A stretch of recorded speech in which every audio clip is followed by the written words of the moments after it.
अबान पुत्र अतीक अहमद और सोनू पुत्र रजाक, इनकी मृत्यु हुई है। बस ये है कि हमारे भाइयों को मिट्टी में आने दिया जाए।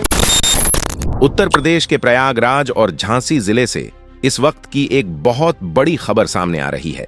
माफिया अतीक अहमद के सबसे छोटे बेटे आबान अहमद की एक दर्दनाक सड़क हादसे में जान चली गई है। यह हादसा तब हुआ जब आबान अहमद अपनी सफेद रंग की क्रेटा कार से प्रयागराज से झांसी की तरफ जा रहा था। झांसी के पूंछ थाना क्षेत्र में हाईवे पर यह तेज रफ्तार कार अचानक बेकाबू हो गई और सड़क के बीच बने एक बहुत बड़े डिवाइडर से टकरा गई।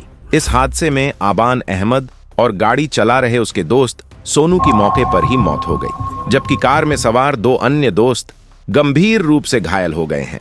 इस खबर के सामने आते ही प्रयागराज से लेकर झांसी तक हड़कंप मच गया है और प्रशासन पूरी तरह से अलर्ट मोड पर आ गया है। इसी तरह की और रहस्यमयी जानकारी प्राप्त करने के लिए हमारे चैनल ट्रू हिस्ट्री को आज ही सब्सक्राइब करें और बेल आइकॉन को प्रेस करें।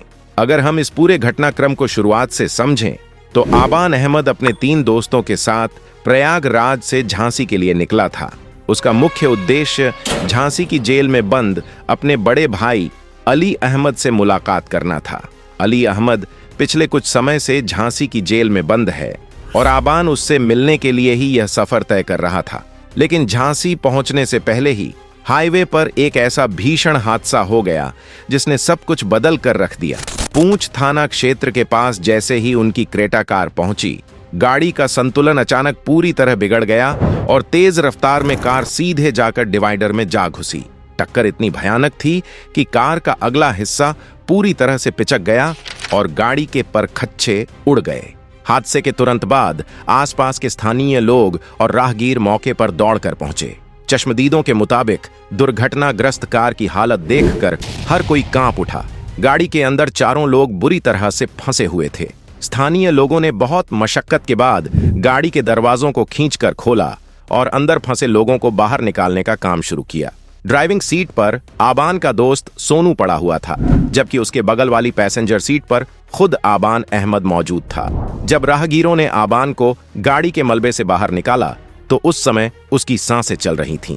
दर्द से तड़पते हुए आबान ने वहां मौजूद लोगों से मदद की गुहार लगाई और अपना नाम बताते हुए कहा कि उसे किसी तरह बचा लिया जाए। वहां मौजूद लोगों ने बिना कोई समय गंवाए तुरंत पुलिस और एम्बुलेंस को इस दुर्घटना की सूचना दी। सूचना मिलते ही स्थानीय थाना पुलिस की टीम मौके पर पहुंची और सभी घायलों को तुरंत झांसी के मेडिकल कॉलेज ले जाया गया।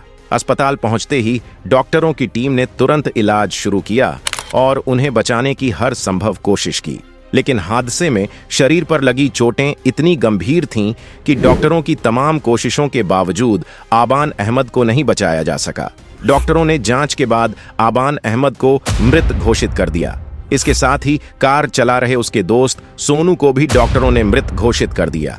गाड़ी की पिछली सीट पर बैठे 2 अन्य दोस्त भी हादसे में गंभीर रूप से घायल हुए हैं, जिन्हें तुरंत आईसीयू में भर्ती कराया गया।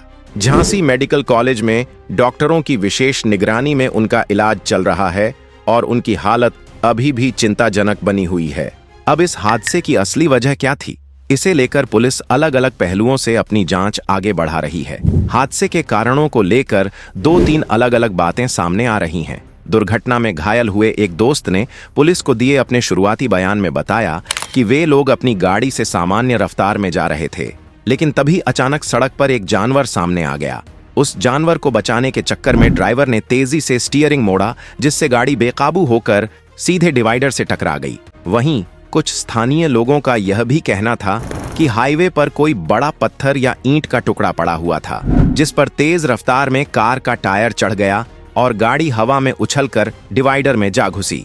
हालांकि झांसी पुलिस के वरिष्ठ अधिकारियों का इस मामले में अलग रुख है। पुलिस का कहना है कि घटना स्थल के निरीक्षण और शुरुआती साक्ष्यों से यही पता चलता है कि यह हादसा मुख्य रूप से अत्यधिक तेज रफ्तार यानी ओवर स्पीडिंग की वजह से हुआ है। तेजी भी बहुत तेज थी और अनियंत्रित किसी कारणवश अनियंत्रित होकर गाड़ी जो है यहाँ के जो डिवाइडर है उसको टक्कर मार दी है। पुलिस अधिकारियों के मुताबिक क्रेटा कार निर्धारित स्पीड लिमिट से काफी ज्यादा तेज दौड़ रही थी। जब अचानक सामने कोई स्थिति बनी तो ड्राइवर तेज रफ्तार होने के कारण गाड़ी पर से अपना नियंत्रण खो बैठा और यह बड़ा हादसा हो गया। पुलिस की फॉरेंसिक और टेक्निकल टीम ने भी घटनास्थल से साक्ष्य जुटाए हैं ताकि दुर्घटना का सही कारण तकनीकी रूप से स्पष्ट हो सके। पुलिस ने जब दुर्घटनाग्रस्त क्रेटा गाड़ी की तलाशी ली तो अंदर से कुछ अंग्रेजी भाषा की किताबें बरामद हुईं। जांच में पता चला है कि ये किताबें लव स्टोरी नॉवेल्स थीं जो आबान अपने भाई अली अहमद के लिए लेकर जा रहा था। अली अहमद को किताबें पढ़ने का शौक है, इसलिए आबान यह किताबें उसे देने जा रहा था ताकि जेल में उसका समय आसानी से कट सके। लेकिन अफसोस कि वह अपने भाई से मिल नहीं सका और रास्ते में ही यह दुखद घटना घट गई। जैसे ही इस हादसे की खबर प्रयागराज में अतीक अहमद के परिवार और रिश्तेदारों तक पहुंची, पूरे इलाके में सन्नाटा छा गया। इसके बाद कसारी मसारी स्थित उनके पैतृक आवास और कब्रिस्तान के आसपास अंतिम संस्कार यानी सुपुर्द ए खाक की तैयारियां शुरू कर दी गईं।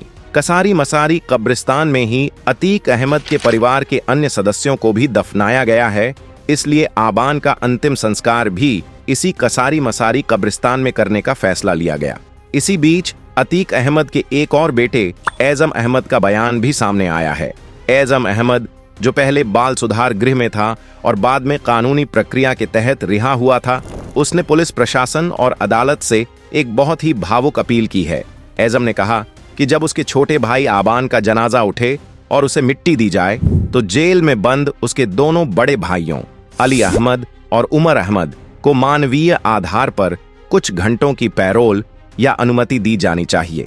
एज़म का कहना है कि परिवार इस वक्त बहुत कठिन दौर से गुजर रहा है, इसलिए अंतिम विदाई के समय भाइयों का एक दूसरे को देखना और मिट्टी में शामिल होना बहुत जरूरी है। इस अपील के बाद कानूनी और सुरक्षा के मानकों को ध्यान में रखते हुए प्रशासन इस पर विचार कर रहा है। इस पूरे घटनाक्रम के बीच जो सबसे ज्यादा चर्चा का विषय बना हुआ है वह है अतीक अहमद की पत्नी शाइस्ता परवीन की उपस्थिति को लेकर लगाई जा रही अटकलें। शाइस्ता परवीन पिछले लंबे समय से कानूनी मामलों और पुलिस कार्रवाई के कारण लगातार चर्चा में रही हैं और पुलिस की कई टीमें उनकी तलाश में जुटी हुई हैं। पहले भी जब परिवार में कुछ दुखद घटनाएं घटी थीं, तब शाइस्ता परवीन सामने नहीं आई थीं, लेकिन अब जब उनके सबसे छोटे बेटे आबान की इस तरह अचानक हादसे में जान चली गई है, तो यह कयास लगाए जा रहे हैं कि क्या एक मां के नाते शाइस्ता परवीन अपने बेटे को आखिरी बार देखने के लिए कसारी मसारी पहुंच सकती हैं। इसी संभावना को ध्यान में रखते हुए प्रयागराज प्रशासन और पुलिस विभाग ने कसारी मसारी और आसपास के पूरे क्षेत्र में सुरक्षा व्यवस्था को बेहद कड़ा कर दिया है।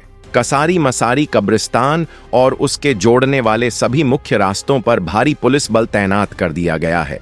पुलिस ने कसारी मसारी में सुरक्षा और चेकिंग सख्त कर दी है और जनता से अफवाहों से बचने की अपील की है।